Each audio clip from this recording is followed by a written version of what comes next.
흔히 동상이몽이라는 말을 우리가 쓰고 있습니다. 무슨 의미입니까?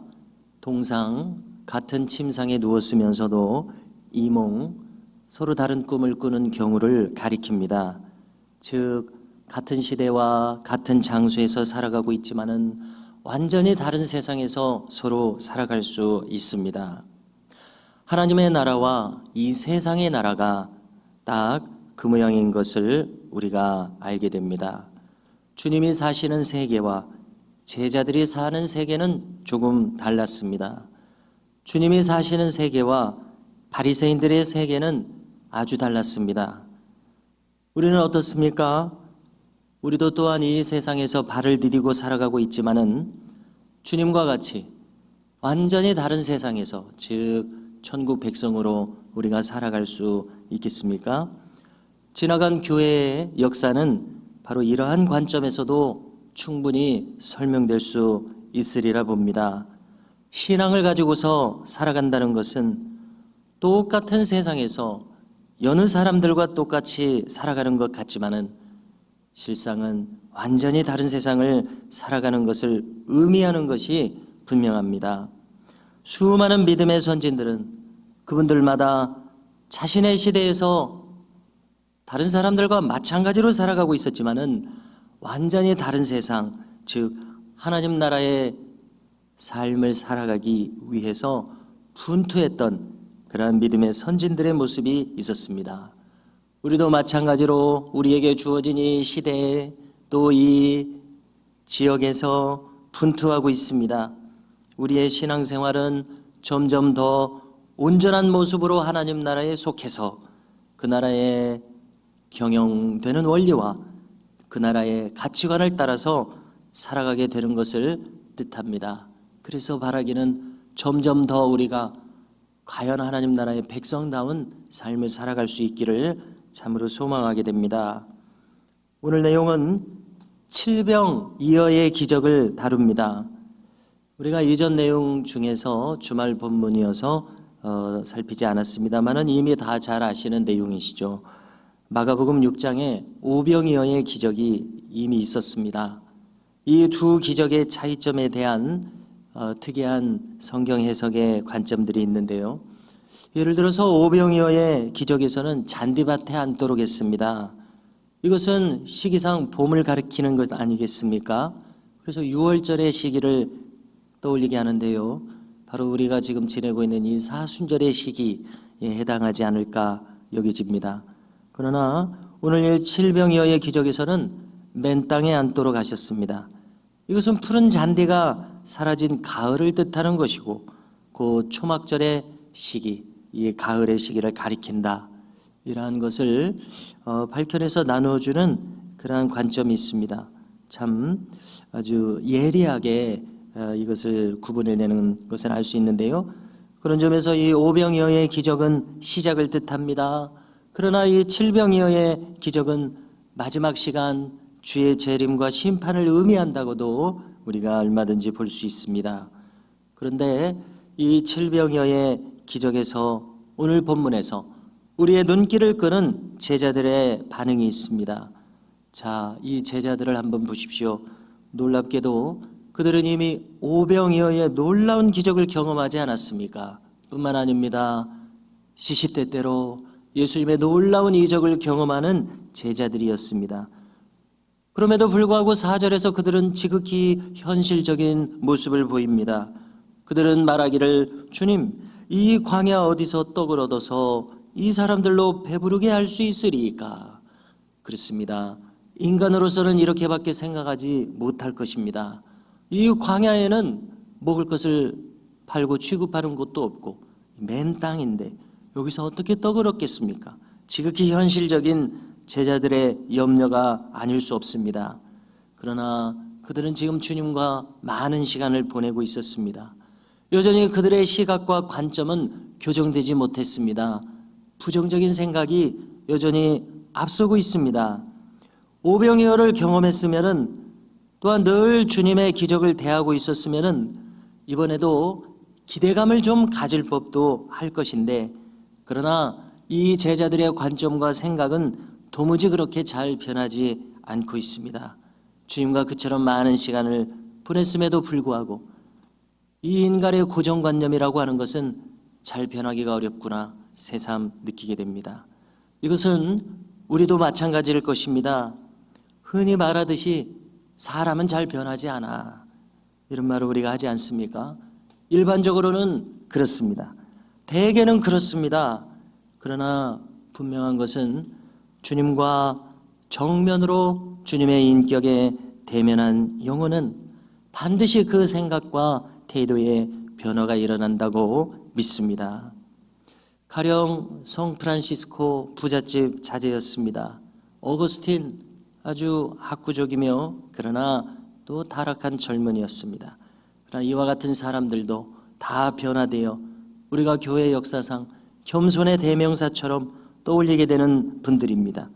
또 무순교자들, 자신들의 생명을 아낌없이 내어놓는, 그처럼 인간이 충성될 수 있다는 것을 보여준 순교자들이 있었습니다.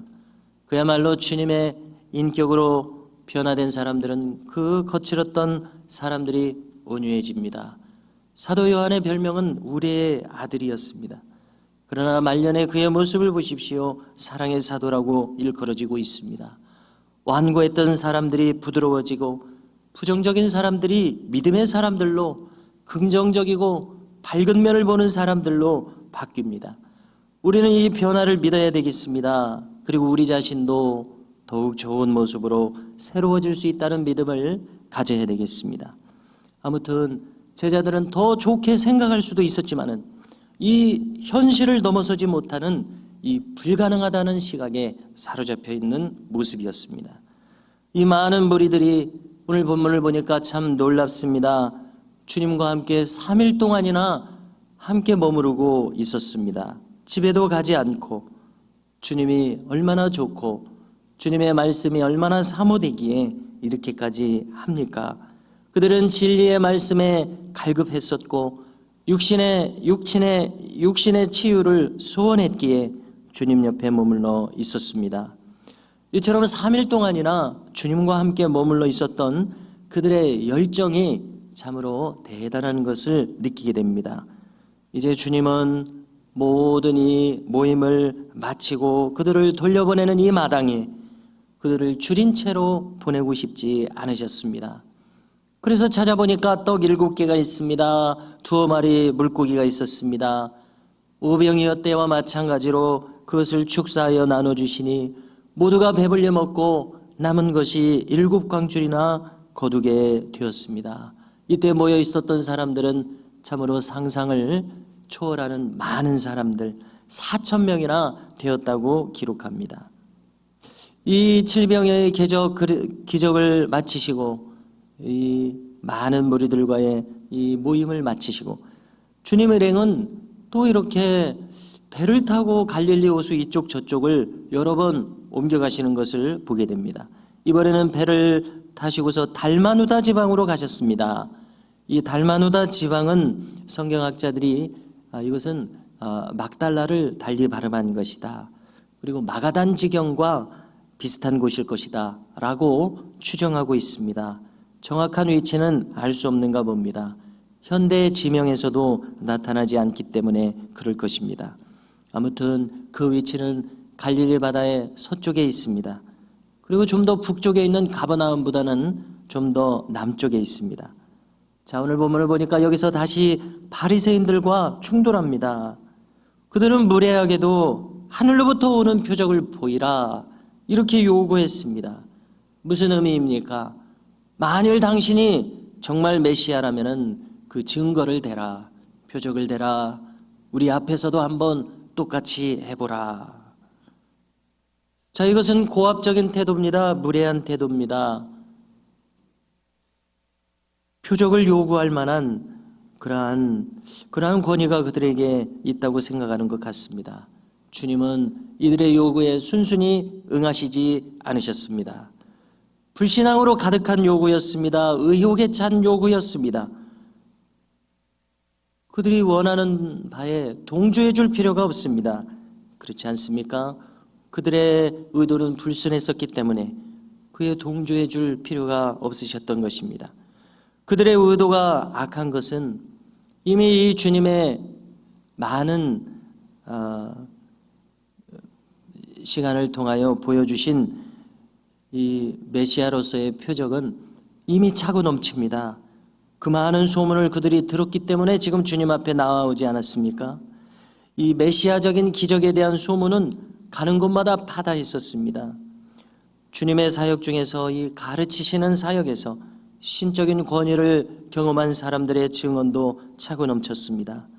조금 전에도 4,000명이나 되는 사람들이 3일간 주님을 따르며 말씀을 듣고 주님의 사역을 받았지 않았습니까? 이처럼 주님의 사역은 두드러졌었습니다. 구약시대의 유명한 엘리야나 엘리사 선지자와 비교해 보아도 이처럼 크고 많은 사람들에게 역사하신 것과 같은 그러한 일들은 없었습니다. 모세의 방불하고 모세 이상의 사역을 하고 있었습니다.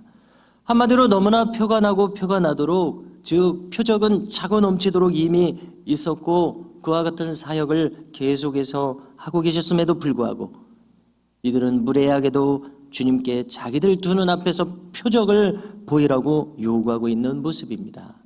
참으로 그들은 목이 뻣뻣하고 교만한 모습, 참으로 부끄러움을 모르는 그러한 모습을 보입니다. 조금 전에 동상이몽이라는 말을 언급했습니다마는 같은 시대와 같은 장소에 살면서도 전혀 다른 세상을 살 수 있다는 것이 거듭 생각할수록 참으로 충격적인 이 격차가 아닐 수 없습니다. 성도 여러분, 우리도 마찬가지입니다. 이 땅에서 우리는 다른 사람들과 똑같이 발을 디디고 살아가고 있습니다. 그러나 분명한 것은 우리는 하나님 나라에 속하여 살고 있습니다. 그러므로 바라기는 우리의 남은 생애 동안에 이 하나님 나라의 백성다운 삶을 아름답고 복되게 살 수 있는 은혜가 우리 모두에게 있기를 주님의 이름으로 축복합니다.